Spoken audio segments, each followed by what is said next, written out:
पानी पानी। कोई जरूरत नहीं पानी की।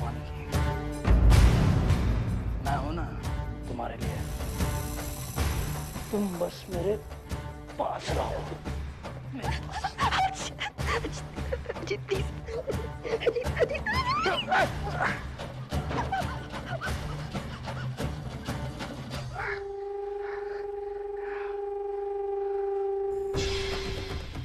कुछ अलग नहीं कर रहा हूं मैं, कुछ अलग नहीं। मैं बस वही कर रहा हूं जो एक पति अपनी पत्नी के साथ करता है, समझे तुम? Come on Vandita, come on. तुम्हारे पास कोई वजह नहीं मुझे ना कहने की। अब तुम ऑफिशियल पत्नी हो गई हो, मेरी पत्नी। You understand? मैं जो चाहूं अक्सर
आई वंदु,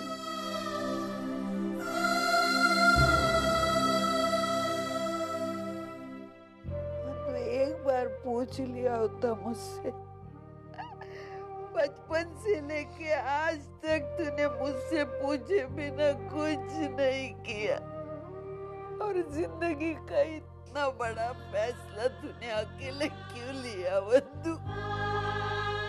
कैसे निभाएगी पूरी जिंदगी वो जानवर के साथ?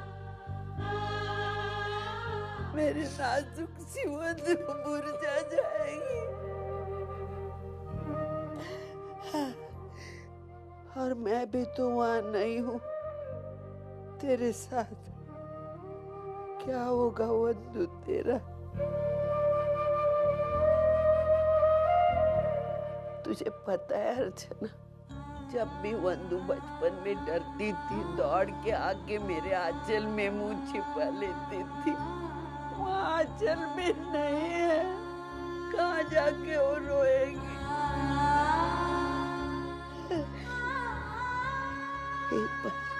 एक बार तो मुझे पूछ लिया होता वंदु,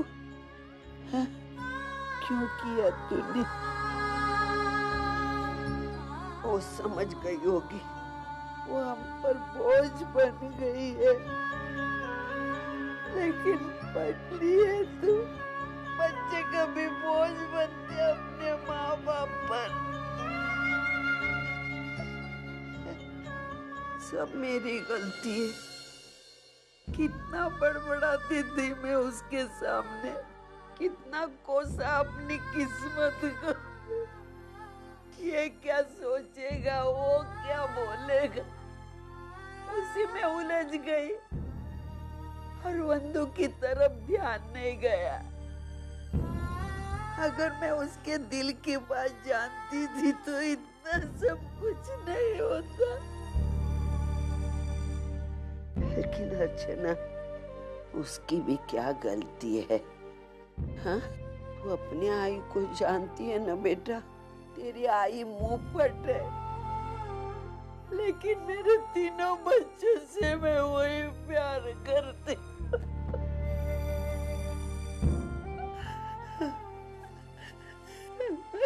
ऐसा क्यों हुआ अर्जुन?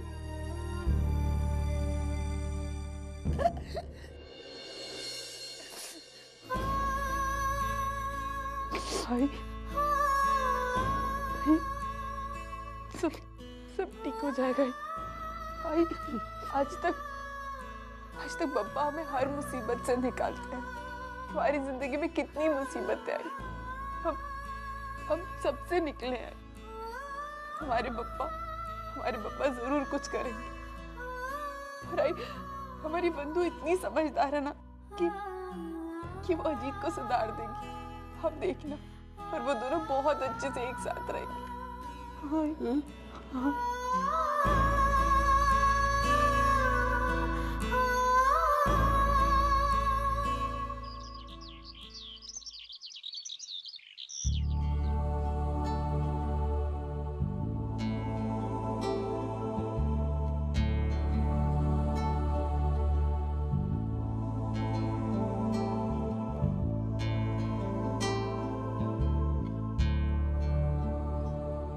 दामोदर, हम मानते हैं कि बंधु का इस तरह अजीत के साथ शादी करना हम सबके लिए बड़ा सदमा है।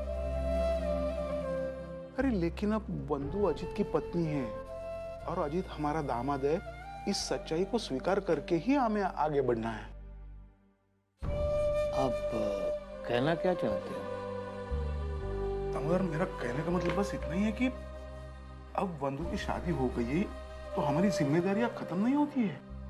अरे हम लड़की वाले हैं, दामाद का, उसके घर वालों का मान सम्मान करना हमारा फर्ज बनता है। इसलिए बंधु की शादी में हम लोगों ने जो करने का सोचा था वो सब हम अब भी जरूर करेंगे।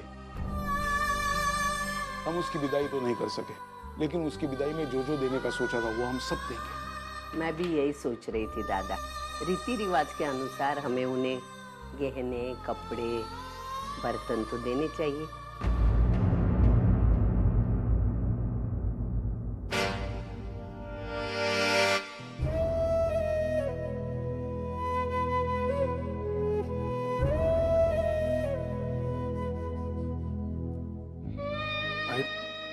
अच्छा चिंता मत कर, हम अपनी तरफ से कोई कमी नहीं रखेंगे और रीत के अनुसार बंधु को जो देना है सब कुछ देंगे और उनको बिल्कुल भी शिकायत का मौका नहीं देंगे। बस हमारी बंधु खुश रहे। उस नालायक अजीत के साथ मेरी बंधु कैसी सुख रह सकती है? उसके लिए कितना भी करो, अजीत अपना कमीनापन छोड़ने वाला नहीं है। अरे बाबा, आप ऐसा क्यों सोच रहे हैं? ऐसा भी तो हो सकता है कि हमारी बंधु की अच्छाई देखकर वो लोग बदलने के लिए मजबूर हो जाए। हम लोग को बस अपनी तरफ से चूक नहीं करनी है, फिर क्या पता बप्पा की कृपा से सब कुछ ठीक हो जाए। मानो, तुम एक काम करो बेटा, बंधु के घर पर फोन करना और उन सबको आज शाम यहाँ खाने के लिए आमंत्रित करना। अगर रिश्ते निभाने ही है तो आज से क्यों नहीं? होगा।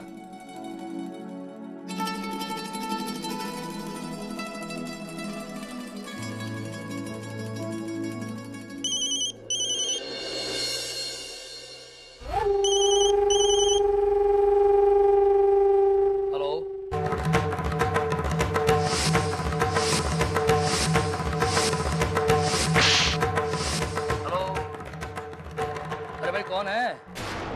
हेलो, अरे बोलो भी, मेरी आवाज पसंद नहीं है क्या? हाँ? बोलना नहीं तो फोन क्यों लगाते हो यार? मानव बोल रहा हूँ।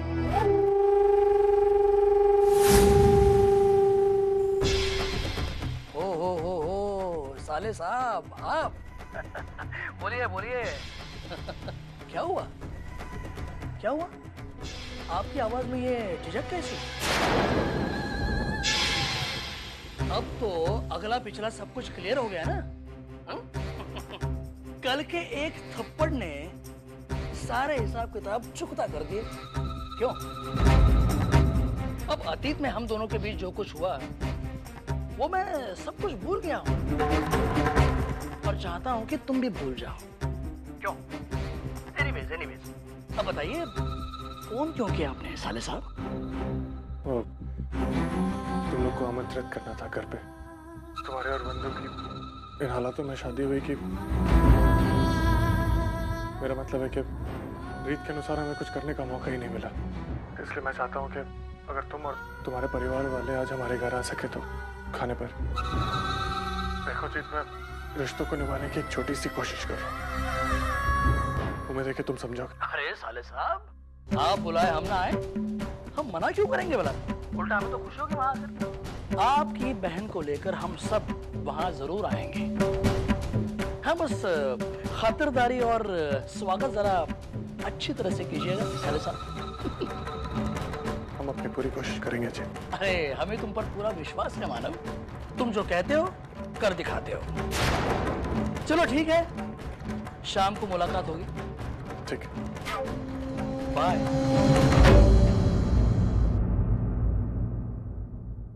वो लोग शाम को घर आ रहे हैं। चलो अब बैठा रहने से कुछ नहीं होने वाला, तैयारियां शुरू कर दे।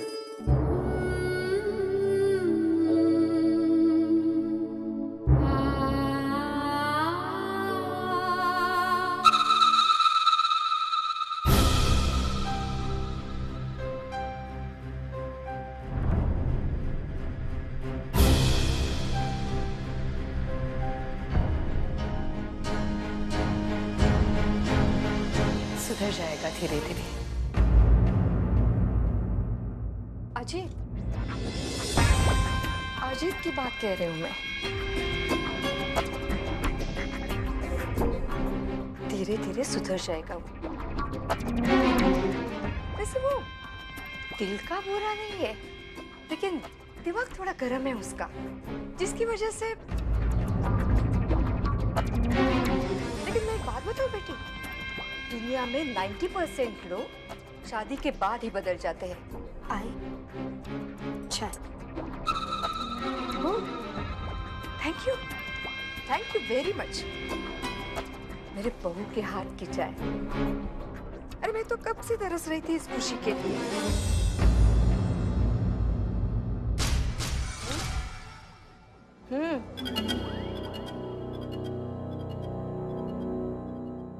अरे हाँ, अभी अभी तेरे मायके से फोन आया था।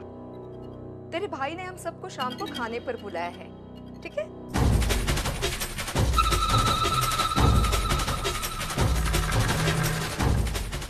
इन घावों का कुछ करना पड़ेगा। किसी भी हालत में वंदिता के घर वालों की नजर इन पर नहीं पड़नी चाहिए, वरना अनर्थ हो जाएगा। पागल हो गई है वंदिता। उसके जैसी समझदार लड़की अजीत जैसे घटिया इंसान के साथ शादी कैसे कर सकती है? तू चुप कर ना। अरे अजीत के बारे में इस तरह तो भला बुरा बोलेगी और मंजूषा सुनेगी तो हमारे घर में नया महाभारत शुरू हो जाएगा। लेकिन आई मैं कुछ। वर्षा, आई बिल्कुल सही कह रही है। जिसका किया उसके साथ होता है। अब वंदिता को शादी के लिए किसी ने जोर जबरदस्ती तो नहीं की थी ना। उसने अपनी मर्जी से शादी की है। उसका जो कुछ भी अंजाम होगा उसे भुगतने वाली वो है। तो इस बात को लेकर हम हमारे घर की शांति क्यों बिगाड़े? बाबा बिल्कुल ठीक कह रहे हो, लेकिन फिर भी चिंता हो रही है। लेकिन अजीत के साथ शादी करके वंदिता ने अपनी जिंदगी के साथ बहुत बड़ा खिलवाड़ किया। नहीं पता नहीं उस घर में उसे क्या क्या सहना पड़ेगा। अरे आई, मैंने कहा ना कि मैं वहां पर खाने के लिए नहीं आ सकती हूँ। क्यों? क्यों नहीं आ सकती? तेरे भाई का ससुराल है वो, वहाँ आने का हक बनता है तेरा। अरे काहे का ससुराल, सिर्फ नाम का ससुराल है। अरे आई, मैंने कितने सपने देखे थे अजीत की शादी के लिए, कि उसके लिए ऐसी दुल्हन लेकर आऊंगी, ऐसा खानदान ढूंढूंगी। सारे सपने आपने और अजीत ने मिलकर चकनाचूर कर दिया। मंजू, तो अपने आई को जानती है ना, तो क्यों ऐसे पागलों जैसी बातें कर रही है? तूने अपने भाई की शादी के जो सपने देखे सब पूरे हो गए। जो मैं करना चाहती हूँ वो मुझे करने दे। मंजू, तू जितनी दूर तक सोच भी नहीं सकती है ना, तेरी आई उतनी दूर तक देख भी सकती है। इसलिए तू अपनी आई पर भरोसा रख और मैं जैसे कहती हूँ वैसे ही करती जा। समझी? तो तू आज आ रही है ना? अरे आई, मैंने कहा ना मैं नहीं आ सकती। अब क्या? आई वो बात ऐसी है कि वो जो अर्चू की सास है ना, सविता जी, उन्होंने अर्चू के सामने एक शर्त रखी कि इस घर का कोई भी सदस्य उन लोगों के घर पर नहीं आएगा। वो उस दिन तो अर्चू ने आई और वर्षा को भी घर के अंदर नहीं घुसने दिया। तो तुझे क्या लगता है कि वो मुझे घर में घुसने देगी? अंशु, तू एक काम कर, तू विनोद और पुन्नी को लेकर वहाँ आ जा। अरे नहीं नहीं आई, तू कैसी बात कर रही है? विनोद वहाँ बिल्कुल नहीं आने वाला है। आएगा, जरूर आएगा। तू अपने सास ससुर के सामने इस बात को शेयर कर देख। अरे वो उसूलों वाले हैं, वो खुद विनोद और पुन्नी को तेरे साथ भेज देंगे। हाँ ये तो तूने बिल्कुल सही कहा है। ठीक है, तो हम शाम को मिलते हैं अजीत के ससुराल में। चल ठीक है, फोन रखती हूँ।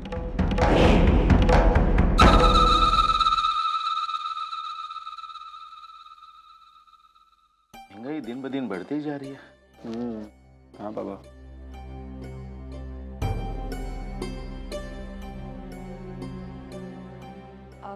विनोद, तो आई और अजीत को मानव के घर से खाने का न्योता आया है।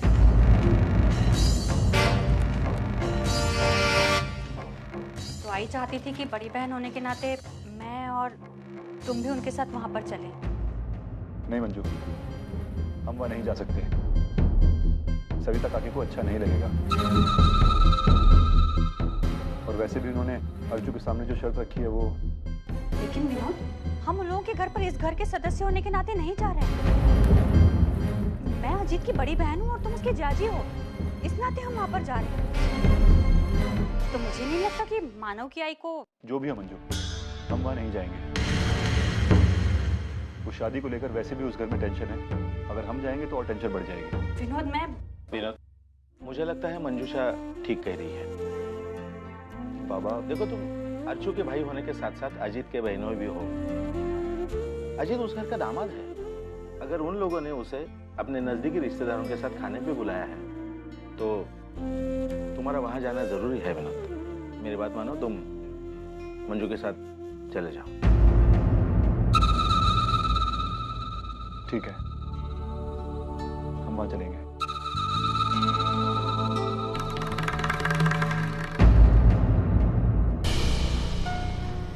मुझे वंदिता की बहुत फिक्र हो रही है। एक तरफ वो अजीत है और दूसरी तरफ रसिका।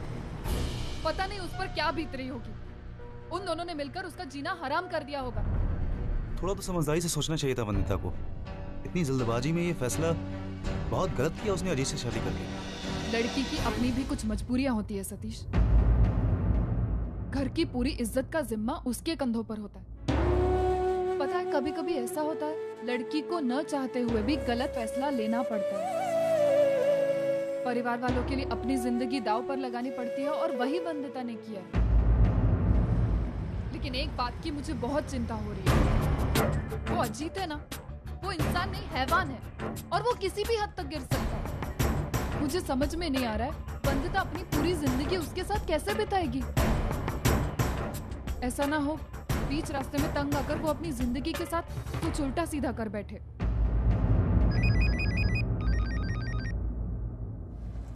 हेलो, हाँ बोलो। क्या, कब हुआ ये सब?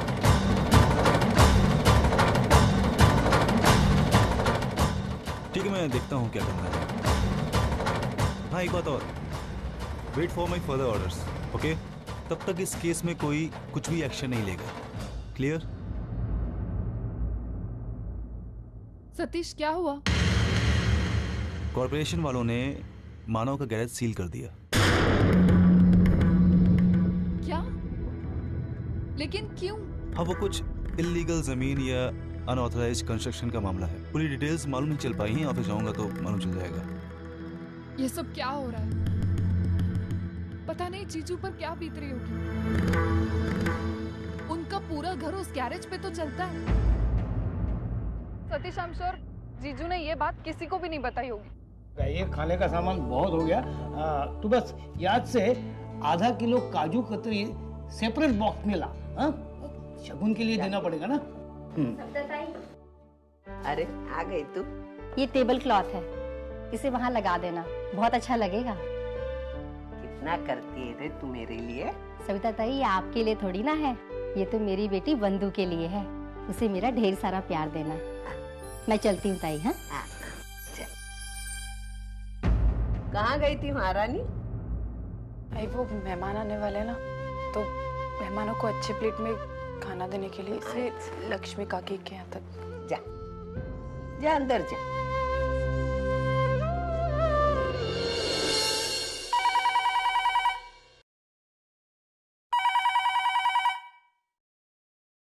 हेलो हेलो आई मैं वर्षा बोल रही हूँ। आप प्लीज ताई को फोन देंगी? तेरे ताई के पास मोबाइल है ना, तो उस पर फोन करना। अभी मैं उसको बुला नहीं सकती, वो अंदर रसोई में काम कर रही है। आई प्लीज आई, बहुत जरूरी बात करनी थी। अच्छा बुलाती हूँ। ए अर्चना, तेरी बहन का फोन है।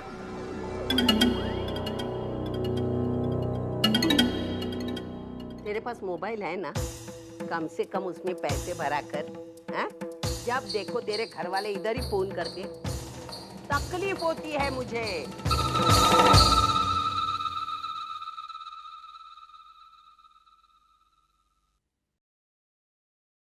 हाँ वर्षा बोल। ताई एक बात बतानी थी, बहुत जरूरी।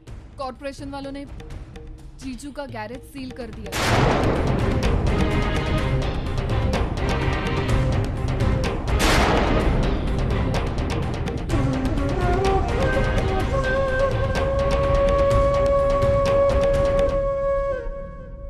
अच्छा माना, वो गैरेज में जो प्रॉब्लम चल रहा था उसका क्या हुआ?